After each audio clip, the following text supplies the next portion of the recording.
올여름 유럽 축구 시장은 최근 10년 내 가장 핫할 걸로 예상된다. 이유인즉슨 바로 홀란드와 음바페 때문이다. 이 두 선수야말로 메날두 시대의 종언을 고하고 향후 유럽 축구 시장 10년을 지배할 선수라는데 그 누구도 퀘션 마크를 달지 않는다. 자, 말도 많고 탈도 많은 이 두 선의 이적에 얽혀있는 팀들과 현실 가능성에 대해 알아보자. 홀란드와 음바페는 프리미어리그 팀들과 가장 강력하게 링크되고 있다.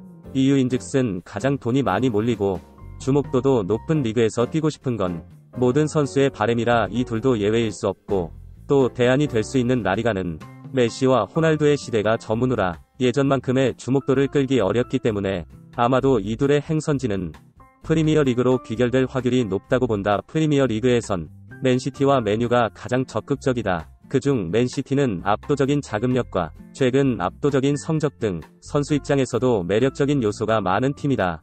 맨시티는 아구에로가 나간 자리에 반드시 홀란드를 영입하겠다는 계획이며 이적료 연봉까지 3천억을 준비해놓고 있다고 한다.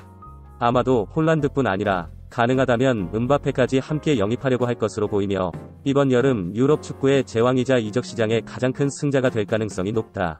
아마도 케인은 홀란드를 맨유나 레알에 뺏긴다면 그 대안 정도가 될 것이며 손흥민을 영입할 가능성은 없다. 맨유는 맨시티에 비해 최근 성적, 자금력 등에서 열세다.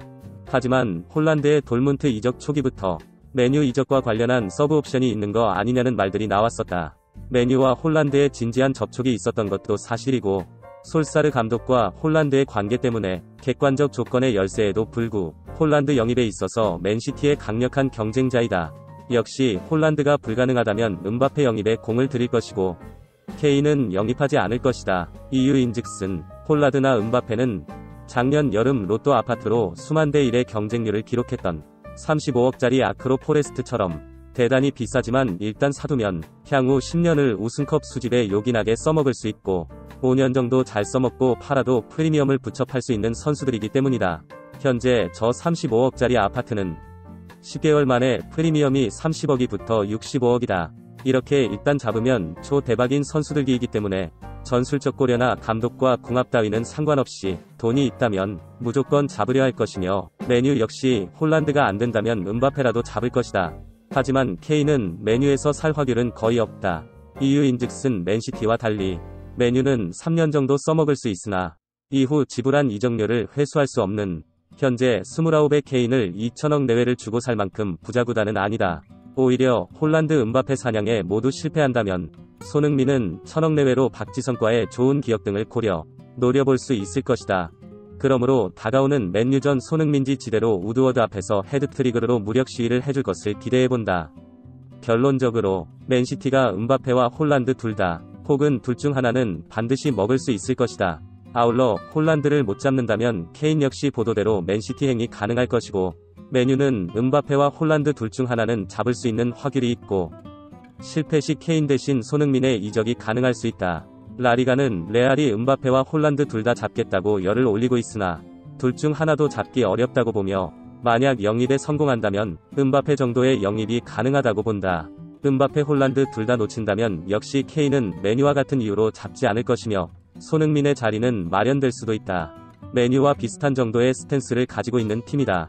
바르셀로나 라포르타 신임 회장은 바르셀로나의 적극적인 브랜딩 사업으로 돈을 벌겠다며 역시 홀란드 영입에 의욕을 내비쳤으나 현 코로나 상황에서 없는 돈을 벌어서 수천억짜리 선수를 사겠다는 건 망상에 불과하다. 메시를 잡고 기존 부채로 부도가 나지 않을 정도면 빚쟁이 바르셀로나의 올여름 야망은 충분하다고 본다.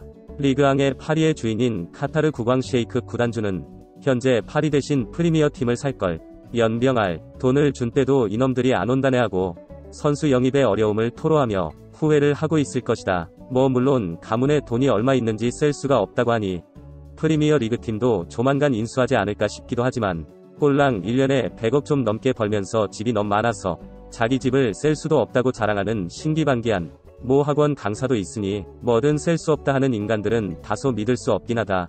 크크크. 결론적으로 파리는 우선 빅네임 중 온다는 놈은 무조건 사야 될 형편이므로 케인과 손흥민 둘 중 하나 혹은 동반 영입도 가능한 팀이라고 본다. 물론 포티의 존재가 큰 역할을 할 것임은 자명하다. 의와 같고 개인적으로 왠지 손흥민의 맨유 이적이 불발된다면 파리가 최종 행선지가 되거나 아니면 케인이 떠난 토트넘의 리더로서 남을 수 있지 않을까 싶다. 맨시티의 홀란 음바페 동반 영입이 가능하다고 생각되면 좋아요를, 파리의 케인 손흥민 동반 영입이 가능하다 생각되면 싫어요를 눌러서 우리 모두의 생각을 확인해보자.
Crystal Palace and Tottenham Hotspur.